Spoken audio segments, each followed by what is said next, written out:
बिस्मिल्लाहिर्रहमानिर्रहीम। जवाब नंबर 2 को आपने इस तरीके से लिखना है। हिस्सा गज़ल, उसके साथ बेग वाला पोर्शन, अशार की तशरीह, फिर शायर का नाम।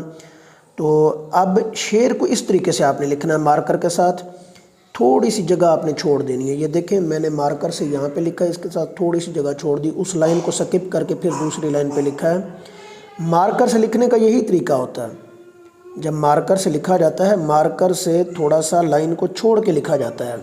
यहाँ पे स्टूडेंट गलती करते हैं, तो वो लाइन को छोड़ते नहीं हैं। उसके बाद तशरीह में आपने हर लफ्ज़ के दरमियान फासला रखना है, जो कि एग्जामिनर को बहुत ज़्यादा पसंद है। एग्जामिनर ये नहीं चाहता कि आप बहुत ही हसीन लिखें, बल्कि वो चाहता है कि ऐसा लिखें कि मुझे समझ आ जाए।